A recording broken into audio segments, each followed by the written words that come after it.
Good morning, Year 10. I hope that everybody is having a good week so far. I hope that you're managing to adjust to the differences that are taking place this week. Obviously, this series of work is going to be on a 2-week cycle. So this is why there are a number of lessons and a number of tasks to complete from Monday to Thursday this week.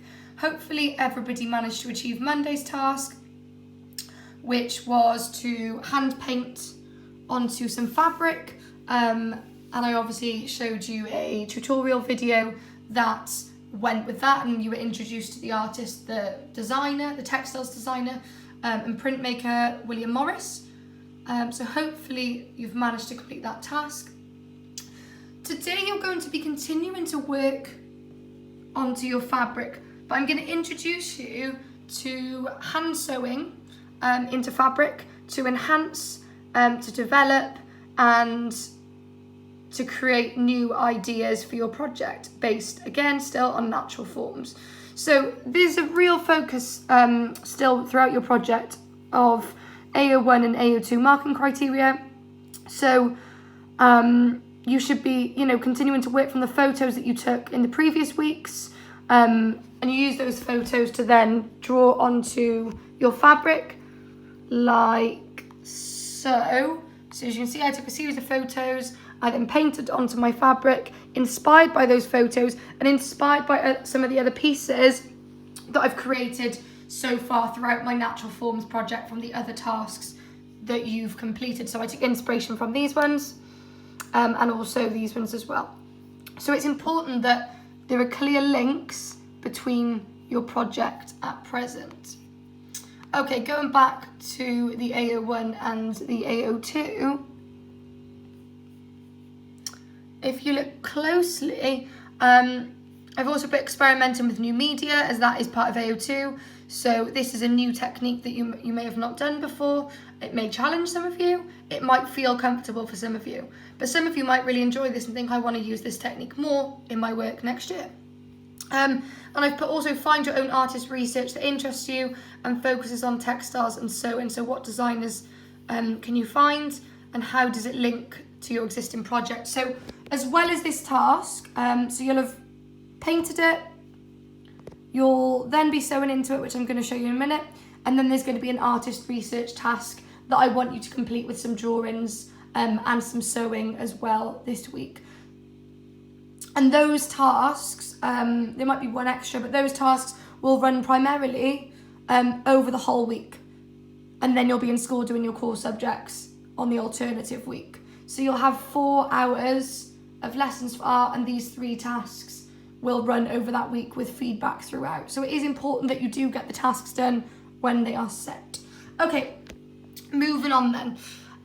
So in terms of looking at textiles designers, we just looked at William Morris at the beginning of the week, and I've added a few more here. So you've got Lynn Scordell, Mana Morimoto, Danielle Clough and Caitlin Benson. So they all complete different types of sewing in their work. Mana Morimoto works onto photography to create different atmosphere. Lynn Scordell is one of my favourites, who often inspires my textiles. She kind of works over pencil drawings and over paintings and things to really, again, create atmosphere. And this is one of the influences in my work, was Lynn Scordell for this task. It could be that you want to work more freely. Again, that's another Lynn Scordell piece there. And then Caitlin Benson, she uses an embroidery hoop and does really, really refined details. So there is something for everyone, depending on the kind of project that you are looking at. There is something for everyone. Another one, Inez Seidel, uses cutouts and newspaper and art in her work. She creates incredible natural form shapes. So she could be an artist that you have a look at as well. Maybe you've got a sewing machine at home. Maybe, the parents have access to one that you can lend or borrow. Again, another great natural forms artist that uses textiles is Lorraine Ray, and she uses print textiles and she layers fabric. Really, really intricate and detailed. Finally, quick reminder, a tool that I've already discussed with you, Pinterest, is the best tool that you can use to find different artists. If you type it in natural forms embroidery, hundreds and hundreds of examples, and artist work will come up, and that will really help generate your own ideas. It might be that you complete 2 artist researches. Yeah, the more detail and the more quality you produce in your projects, the higher the grade that you're going to get for art. And yes, it's time consuming, but it will boost up and get you that grade. Independent learning is where we should all be at now in year 10. Okay, so now we've had a look at some artists, we've had a look at some textures. I'm going to talk a little bit more about maybe some techniques that you could use if you've not done any sewing before. So, as you can see, these 2 drawings have been done in different ways. So this is just a straight stitch. You can see small stitches going in the same direction. They've actually layered it over something else. There's a lot more processes in this one, a lot more freehand stitching. This would have been done on a sewing machine, so layering up materials. Today I'm just going to show you hand stitching and talk you through what I've already done. And then you're going to have a go at this yourself. I will put through some instructions separately on how to thread a needle and some tips and tricks to remind you of the stitches. So I finished my painting, inspired by my photographs that I took, inspired by all of my project work so far. I just did it on an old canvas tote bag. Like I said, you could use a pillowcase or any material really, but it works best if it's a soft cotton and a white background, so you can achieve maximum colour. I worked into mine with paint and oil pastel. You could use pen work, you could use anything you want. You can add fabric to it, which I might show you again. So I've just started to create a series of stitches. So I'd already painted a daisy onto my work, but I wanted to give it some definition, so I've just created a straight stitch around the outside. All I used was a simple, fairly thick embroidery needle. Obviously, please be careful when you're using them. The reason I used a thick one was because it's a lot easier to work with. There's a really large hole in the middle of it, which makes it easier to thread. And then I just used a cheap embroidery thread. Again, you can buy these on Amazon, a pack of thread, very, very cheaply. Same with a pack of needles, a couple of pounds. I think I got my embroidery thread from Poundland actually, and I got loads of colours for £1. So it is a very, very cheap process if you make it cheap. So these are just things I had lying around the house. Again, you can ask family members to support you with this. You also need some scissors. So important steps. You thread your needle. Sometimes it's easier if you've got a bit of a jagged edge on your fabric to just cut it at a diagonal.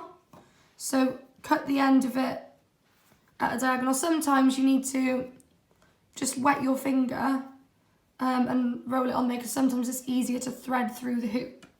So all you do is you need to thread it through the needle, and then you need to tie one end of your fabric. So you just tie the one end. Obviously, I'm videoing this in my hand while I'm showing you. So just tie one end of your fabric, just a little loop. Just a little loop in the end there.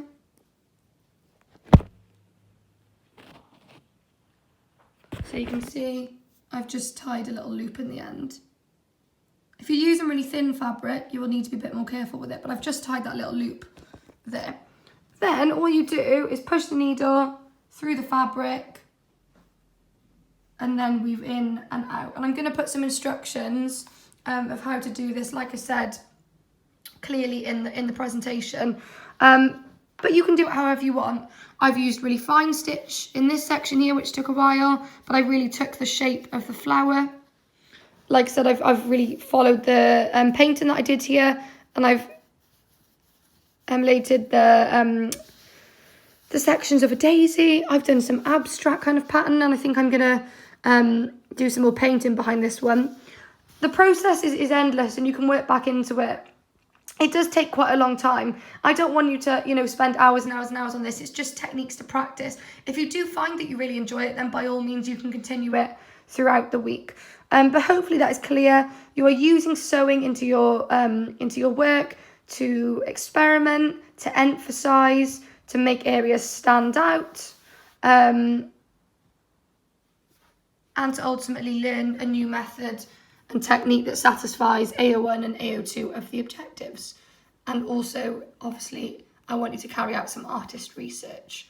So those are 2 tasks in one effectively today. To carry out a research page in your book, you could do some small samples to go in that research page as well. Lots of bits and pieces. You could sew into the back of a mini canvas. Again, you can pick these up online, very cheap.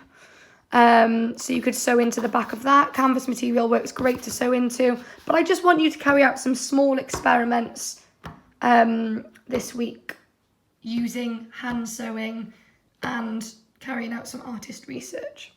Hopefully that is clear. I'm not going to spend too much time talking. If you need anything, please send me a message and I will put everything you need in the PowerPoint as well. Take care, Year 10. Have a great rest of the week and I will catch up with you soon. Bye.